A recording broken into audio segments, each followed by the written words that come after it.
Hello students, video शुरू करने से पहले प्लीज चैनल को लाइक, शेयर और सब्सक्राइब जरूर करें।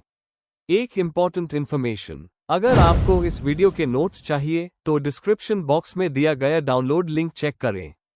Thank you. चलिए शुरू करते हैं। इस वीडियो में हम पढ़ेंगे MPA 14 ह्यूमन रिसोर्स मैनेजमेंट के प्रीवियस ईयर क्वेश्चन और most important questions with answers. ये क्वेश्चंस आपके एग्जाम के लिए बहुत इम्पोर्टेंट है। अगर आपने ये अच्छे से कर लिए तो एग्जाम निकलना पक्का है।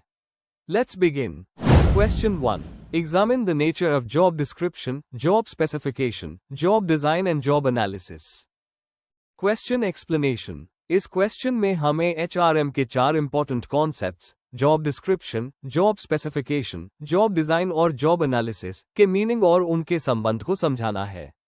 हमें बताना है कि ये कॉन्सेप्ट्स ऑर्गेनाइजेशन में मैनपावर प्लानिंग और परफॉर्मेंस मैनेजमेंट में कैसे हेल्प करते हैं।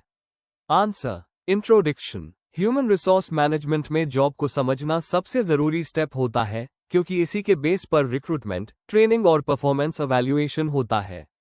Job description, job specification, job design और जॉब एनालिसिस मिलकर एक पूरा फ्रेमवर्क बनाते हैं जिससे organisation right person for the right job select कर सकती है।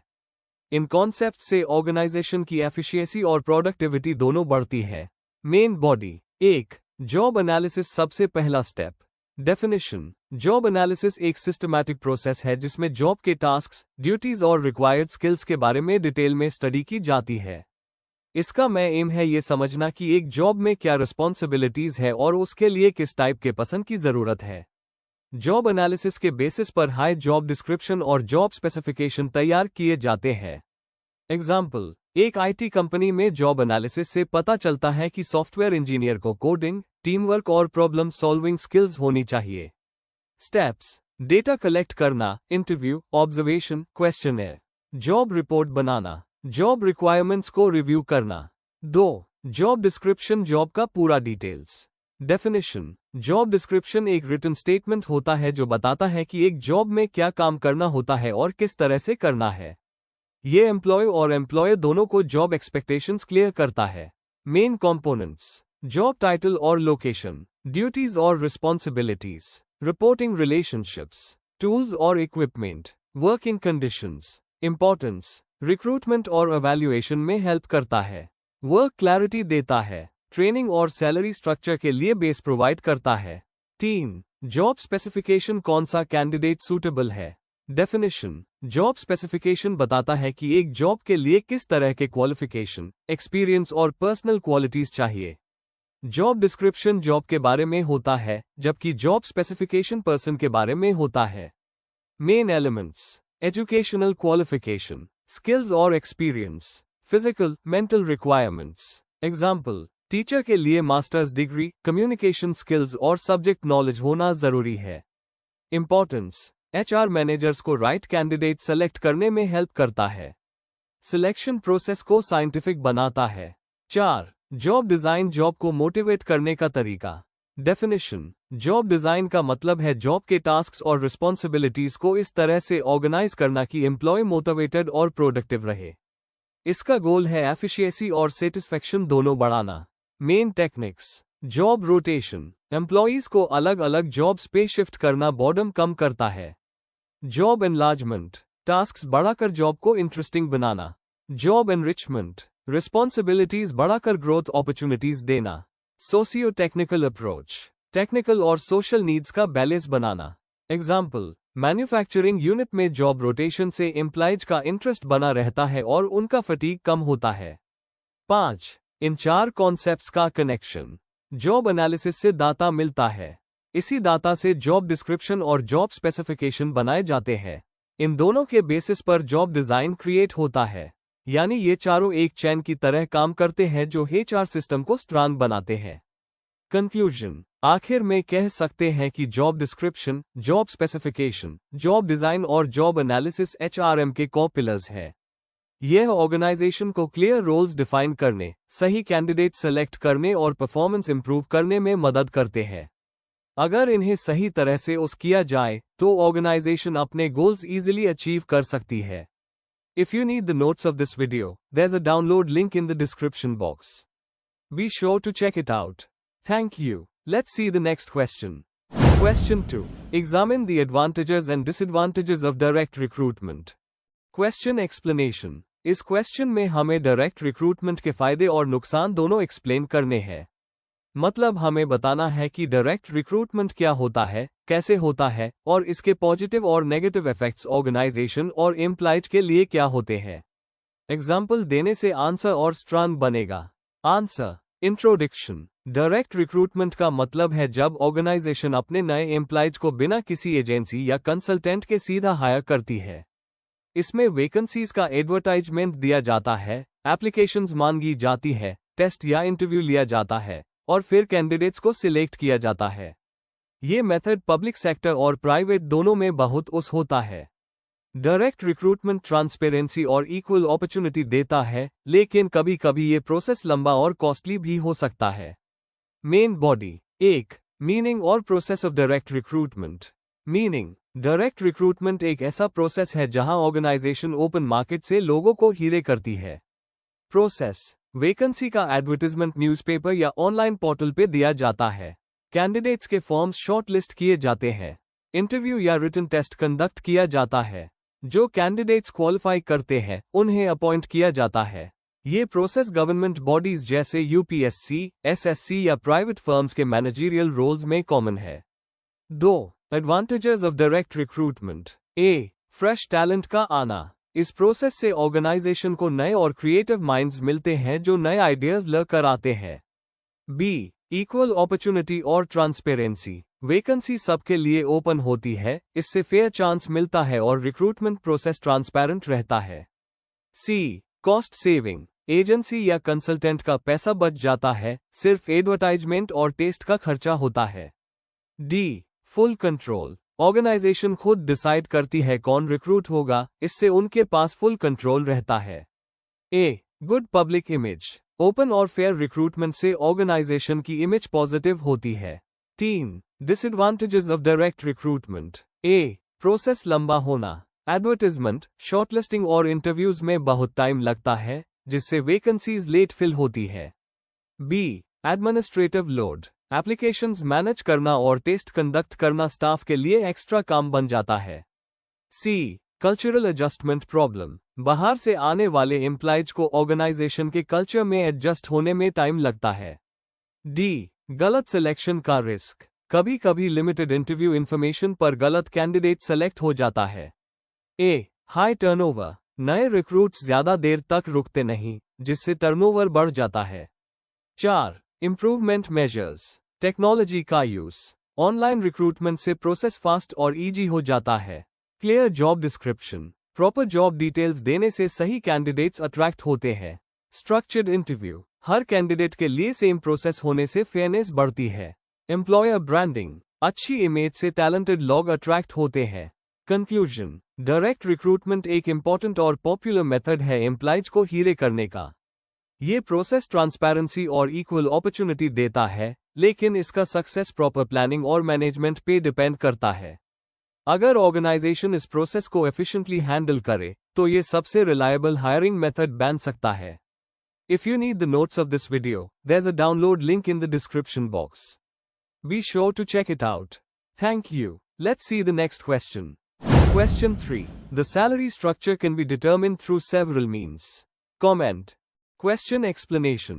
इस क्वेश्चन में हमें बताना है कि सैलरी स्ट्रक्चर कैसे तय किया जा सकता है और उसके अलग अलग तरीके क्या होते हैं।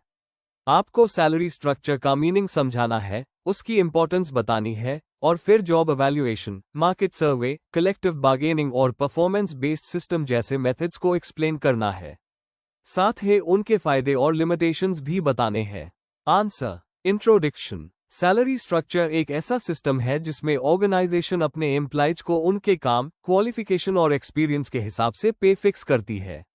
यह डिसाइड करता है कि किसी एम्प्लॉय को कितना सैलरी मिलेगा और इंक्रीमेंट किस बेसिस पर होगा। एचआरएम के लिए ये एक बहुत इंपॉर्टेंट फंक्शन है क्योंकि ये मोटिवेशन और सेटिस्फैक्शन दोनों पर असर करता है। सैलरी स्ट्रक्चर बनाने के कई तरीके होते हैं जैसे job evaluation, market comparison, bargaining और परफॉर्मेंस बेस्ड पे। आइए इन मेथड्स को डिटेल में समझते हैं। Main body. 1. Job evaluation method. Job evaluation एक सिस्टमैटिक प्रोसेस है जिसमें ऑर्गेनाइजेशन हर जॉब की वैल्यू डिसाइड करती है। इससे इंटरनल फेयरनेस मेंटेन होती है, मतलब एक जैसे काम के लिए एक जैसे पे। रैंकिंग, पॉइंट फैक्टर और क्लासिफिकेशन जैसे मेथड्स यूज होते हैं। एग्जाम्पल, अगर एक कंपनी जॉब्स को पॉइंट्स देती है स्किल, रिस्पॉन्सिबिलिटी और एफर्ट के बेस पर, तो उसके टोटल पॉइंट्स से सैलरी डिसाइड होती है। फायदा, फेयर और कंसिस्टेंट सिस्टम। कामी, टाइम कंज्यूमिंग और कभी कभी सब्जेक्टिव होता है। 2. मार्केट रेट या एक्सटर्नल बेंचमार्किंग। कई ऑर्गेनाइजेशंस अपनी सैलरी इंडस्ट्री के लेवल के हिसाब से फिक्स करती है। इससे एक्सटर्नल इक्विटी मिलती है, मतलब मार्केट के बराबर पे मिलता है। एचआर सर्वे और कंसल्टेंसी रिपोर्ट से डाटा लिया जाता है। एग्जाम्पल, आईटी कंपनी जैसे इन्फोसिस, टीसीएस अपनी सैलरी कंपेटिटर्स से कंपेयर करती है।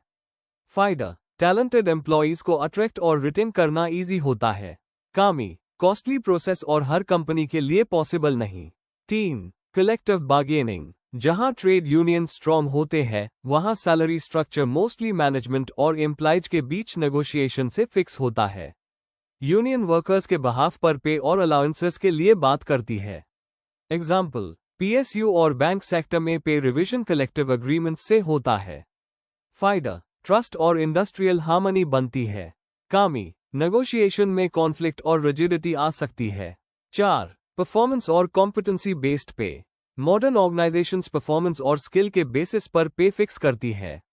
एम्प्लॉइज को उनके काम के रिजल्ट्स के हिसाब से रिवॉर्ड दिया जाता है। एग्जाम्पल, सेल्स स्टाफ को बेसिक सैलरी के साथ कमीशन मिलता है। कॉम्पिटेंसी बेस्ड पे स्किल्स और लर्निंग पर फोकस करता है। फायदा, मोटिवेशन और प्रोडक्टिविटी बढ़ता है। कामी, परफॉर्मेंस को ऑब्जेक्टिवली मेजर करना मुश्किल होता है। 5. गवर्नमेंट रूल्स और पॉलिसी फ्रेमवर्क। गवर्नमेंट सेक्टर्स में सैलरी मोस्टली रूल्स और पॉलिसीज के अकॉर्डिंग डिसाइड होती है। मिनिमम वेजेस, पे कमीशंस और स्टैट्यूटरी लॉज इसका बेस बनते हैं। एग्जाम्पल, 7th पे कमीशन ने गवर्नमेंट एम्प्लॉइज के लिए सैलरी स्ट्रक्चर फिक्स किया। फायदा, यूनिफॉर्मिटी और सोशल जस्टिस मेंटेन होती है। कामी, फ्लेक्सिबिलिटी कम होती है और परफॉर्मेंस बेस्ड पे लिंक वीक पड़ता है। कंक्लूजन, सैलरी स्ट्रक्चर एक मिक्स प्रोसेस है जिसमें मल्टीपल मेथड्स यूज किए जाते हैं। जॉब एवैल्यूएशन, मार्केट सर्वे, बार्गेनिंग और पॉलिसी फ्रेमवर्क सब अपनी जगह इंपॉर्टेंट है। एक अच्छा सैलरी सिस्टम वो होता है जो फेयरनेस, मोटिवेशन और एफिशिएंसी को बैलेंस करे। इसलिए सैलरी स्ट्रक्चर को अलग अलग मीन्स से डिसाइड करना ऑर्गेनाइजेशन के लिए सबसे इफेक्टिव अप्रोच है। If you need the notes of this video, there's a download link in the description box. Be sure to check it out. Thank you. Let's see the next question. Question 4. Write a note on the evolution of human resource management. Question explanation. इस question में हमें बताना है कि human resource management (HRM) का विकास कैसे हुआ। मतलब हमें HRM के अलग अलग स्टेजेस एक्सप्लेन करने हैं, जैसे पर्सनल मैनेजमेंट से लेकर स्ट्रेटेजिक HRM तक का सफर। साथ ही ये भी समझाना है कि इंडस्ट्रियल, सोशल और टेक्नोलॉजिकल चेंजेस ने HRM के इवोल्यूशन को कैसे अफेक्ट किया। Answer. Introduction. Human resource management यानी HRM एक ऐसी प्रोसेस है जिसमें ऑर्गेनाइजेशन अपने लोगों को रिक्रूट, ट्रेन और मैनेज करती है। HRM का कॉन्सेप्ट एक लंबी जर्नी के बाद डेवलप हुआ है। पहले के जमाने में सिर्फ लेबर वेलफेयर पर ध्यान दिया जाता था, लेकिन आज HRM एक स्ट्रैटेजिक फील्ड बन चुकी है। इसके इवोल्यूशन को समझने से हमें पता चलता है कि लोग ऑर्गेनाइजेशन के लिए कितने इंपॉर्टेंट एसेट्स बन गए हैं।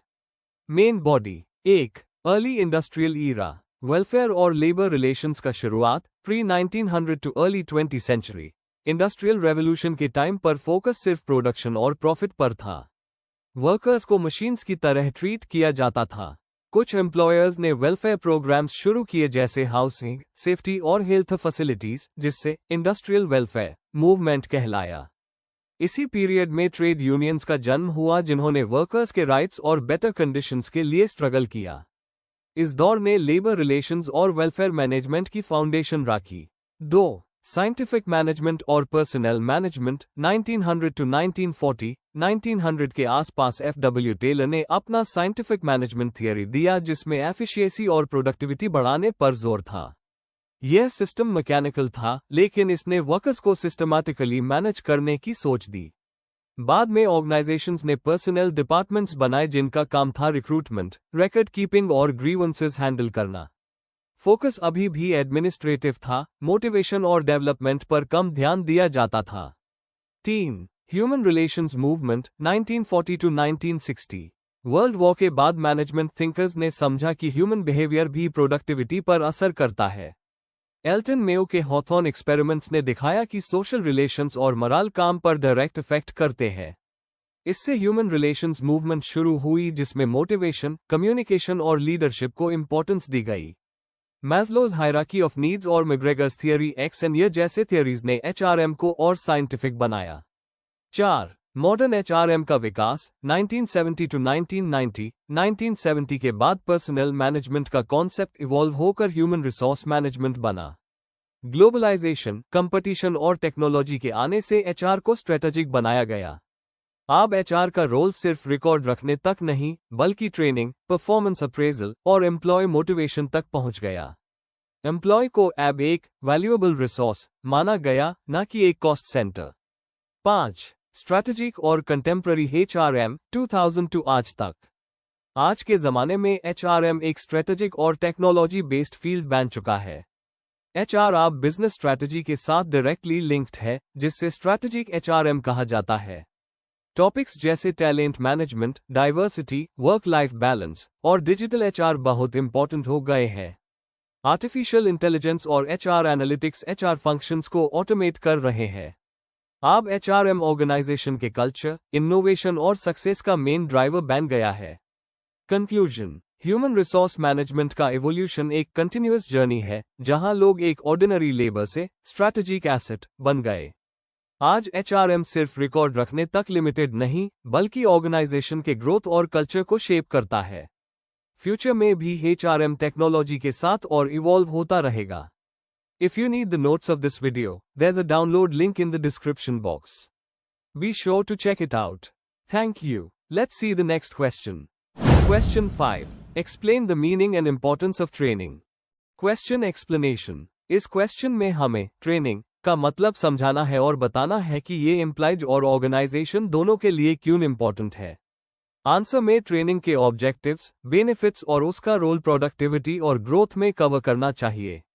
Answer: introduction. Training human resource development (HRD) का एक बहुत हाई इंपॉर्टेंट पार्ट है। इसका मतलब होता है एम्प्लॉयज को उनके काम से रिलेटेड नए स्किल्स और नॉलेज देना ताकि वो अपना काम और अच्छे से कर सकें। ट्रेनिंग से एम्प्लॉय के करंट परफॉर्मेंस और डिजायर्ड परफॉर्मेंस के बीच का गैप कम होता है। एडविन फ्लिपो और डाले योडर जैसे थिंकर्स कहते हैं कि ट्रेनिंग से एफिशिएंसी बढ़ती है, मोरल इंप्रूव होता है और ऑर्गेनाइजेशन का आउटपुट भी बेटर होता है। आज के कंपेटिटिव टाइम में रेगुलर ट्रेनिंग एक जरूरी इन्वेस्टमेंट बन गई है। Main body. 1. Meaning and definition of training. Meaning: training का मतलब है एम्प्लॉयज को उनके स्पेसिफिक जॉब के लिए तैयार करना, उन्हें वो स्किल्स और नॉलेज देना जो उनके वर्क के लिए जरूरी है। एडविन फ्लिपो कहते हैं, training is the act of increasing the knowledge and skill of an employee for doing a particular job. Training short term होती है और प्रैक्टिकल नॉलेज पर ज्यादा फोकस करती है। एग्जाम्पल: जैसे एक कंप्यूटर ऑपरेटर को नया सॉफ्टवेयर सिखाया जाता है या एक एचआर एग्जीक्यूटिव को रिक्रूटमेंट टूल पर ट्रेनिंग दी जाती है। 2. Objectives of training. ट्रेनिंग के मेन ऑब्जेक्टिव्स ये हैं: स्किल डेवलपमेंट, एम्प्लॉयज के टेक्निकल और बिहेवियरल स्किल्स को डेवलप करना। परफॉर्मेंस इंप्रूवमेंट, उनका परफॉर्मेंस और प्रोडक्टिविटी बढ़ाना। अडेप्टेशन टू चेंज, नई टेक्नोलॉजी और ऑर्गेनाइजेशन के बदलाव के साथ एडजस्ट करना। एम्प्लॉय मोटिवेशन, ट्रेनिंग से एम्प्लॉयज का कॉन्फिडेंस और सेटिस्फैक्शन बढ़ता है। क्वालिटी इंप्रूवमेंट, प्रोडक्ट्स और सर्विसेज की क्वालिटी बेटर होती है। एग्जाम्पल: जब कोई कंपनी नया मशीनरी इंस्टॉल करती है तो एम्प्लॉयज को उससे ऑपरेट करने की ट्रेनिंग दी जाती है ताकि सेफ्टी और एफिशिएंसी दोनों बनी रहे। 3. Importance of training. ट्रेनिंग का इंपॉर्टेंस एम्प्लॉयज और ऑर्गेनाइजेशन दोनों के लिए बहुत ज्यादा है। एम्प्लॉयज के लिए जॉब परफॉर्मेंस और कॉन्फिडेंस बढ़ता है, करियर ग्रोथ के चांसेस बढ़ते हैं, काम में गलतियां और स्ट्रेस कम होता है। ऑर्गेनाइजेशन के लिए प्रोडक्टिविटी और एफिशिएंसी बढ़ती है, टर्नओवर और एब्सेंटीज्म कम होता है, क्वालिटी और कस्टमर सेटिस्फैक्शन इंप्रूव होती है, लर्निंग और इनोवेशन का कल्चर डेवलप होता है।